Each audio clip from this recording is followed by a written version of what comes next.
The FBI is warning consumers about a three-part scam that's draining bank accounts. Yeah, consumer investigator Christine Lazar here to explain how this scam works and how you can protect yourself. Christine, you teach me something new every day. Well, that's what I'm here for. Chris and Sheba, the FBI calls it a phantom hacker scam, and cybercriminals have a three-pronged approach using tech support, banks, and the impersonation of government officials to get you to hand over your money. Since 2024, the federal government reports over $1 billion lost to this type of scam.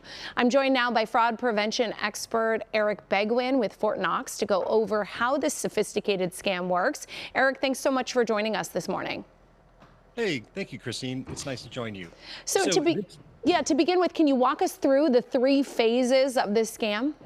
Yeah, absolutely. So someone from tech support will contact an American and say, hey, there's something wrong with your computer, your network speed is bad.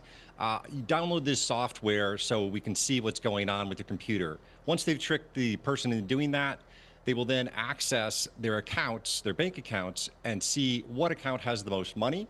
And then they will follow up with the second step of the scam, which is as a representative of their bank to say, hey, we think your account has been compromised.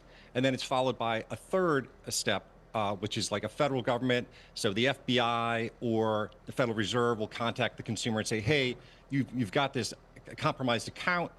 You need to move your money to keep it safe because your account has been hacked. And that is the phantom hacker. When your account has actually not been hacked, they're trying to get you to voluntarily move your money out of your account. And the moment you voluntarily move your money is the moment you actually are defrauded. And the problem there is then you go back to the bank and the bank will say, well, you asked us to move your money and we did what you told us to. So there's very little recourse in getting your money back. Christine, that's actually the tragedy of this, is that you're duped into voluntarily moving your money, exactly like you said. And most account agreements say that if you move the money, it's your responsibility. And it's really insidious because many of the victims of these scams are over 60 years old. In fact, more than half of them are over 60 years old, and they can lose their life savings in just minutes or an instant. And I understand thieves will make this scam harder to crack by tailoring the scam to the individual. So can you explain how these thieves do that?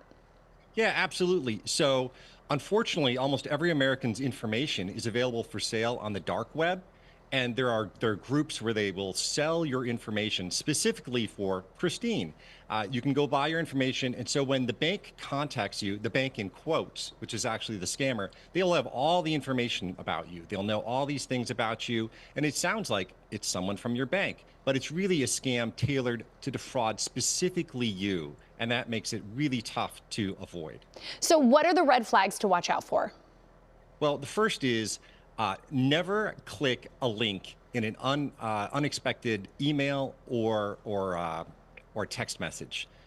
That's how the software gets downloaded onto your device, right? If someone calls you from your bank, hang up on them and call them back using the phone number on your debit card or on your statement. And third, if something doesn't feel right, talk to somebody, anybody, a family member, friends, law enforcement, before you move any money. Because if your gut is telling you that it doesn't feel right, it probably isn't right. All right, Eric, thank you so much for those tips. And I think the one thing that we can all agree upon is that prevention is key. If people know about these scams, they're much less likely to I don't want to say fall for them because they're very sophisticated, but they're much less likely to be victims. Thanks so much for joining us.